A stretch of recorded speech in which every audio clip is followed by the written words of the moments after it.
ഡൽഹി കലാപ ഗൂഢാലോചന കേസിൽ ഉമർ ഖാലിദിനും ഷർജീൽ ഇമാമിനും ജാമ്യമില്ല. ഇരുവർക്കും എതിരായ കുറ്റം പ്രഥമദൃഷ്ട്യാ നിലനിൽക്കുമെന്ന് സുപ്രീംകോടതി വ്യക്തമാക്കി. പ്രതികൾ നടത്തിയത് രാജ്യത്തിന് എതിരായ ഗൂഢാലോചന ഇന്ന് നിർണായക നിരീക്ഷണമുണ്ട്.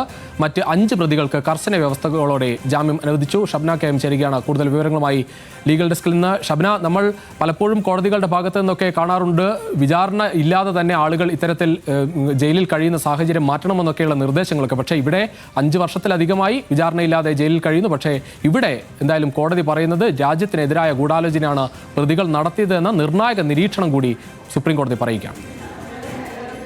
രജീഷ്, തീർച്ചയായും. കാരണം വിചാരണ തടവുകാരായി അനന്തമായി ജയിലിൽ തുടരുന്ന സാഹചര്യം പലപ്പോഴും പല കേസുകളിലും കോടതി ഒഴിവാക്കാറുണ്ട്. ഈ കേസിലും അതുകൊണ്ട് തന്നെ 5 വർഷക്കാലമായി വിചാരണയില്ലാതെ ജയിലിൽ കഴിയുന്നു എന്ന വാദമായിരുന്നു പ്രതികൾ ഉന്നയിച്ചത്.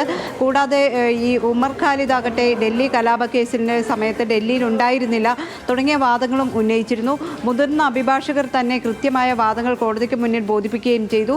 എന്നാൽ ഡൽഹി പോലീസ് നൽകിയ വിശദീകരണത്തിൽ ഈ 2 പേർ, അതായത് ഉമർ ഖാലിദും ഷർജീൽ ഇമാമും, ഇവർക്കെതിരെ കൃത്യമായ തെളിവുകൾ ഉണ്ട് എന്ന് കോടതിയിൽ റിപ്പോർട്ട് നൽകുകയും കോടതി അത് ശരിവെക്കുകയും ചെയ്തു. രാജ്യസുരക്ഷയെ ബാധിക്കുന്ന പ്രവൃത്തിയാണ് പ്രതികൾ നടത്തിയത്.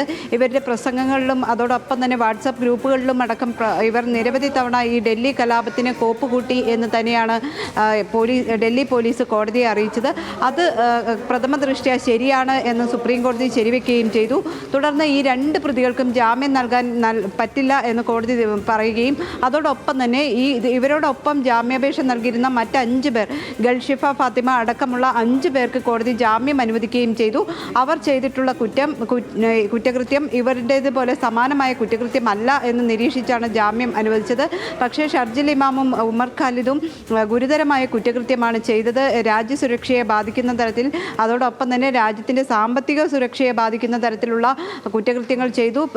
ഇരുവർക്കുമെതിരെ UAPA ചുമത്തിയത് ശരിവെക്കുകയും കോടതി ചെയ്തു.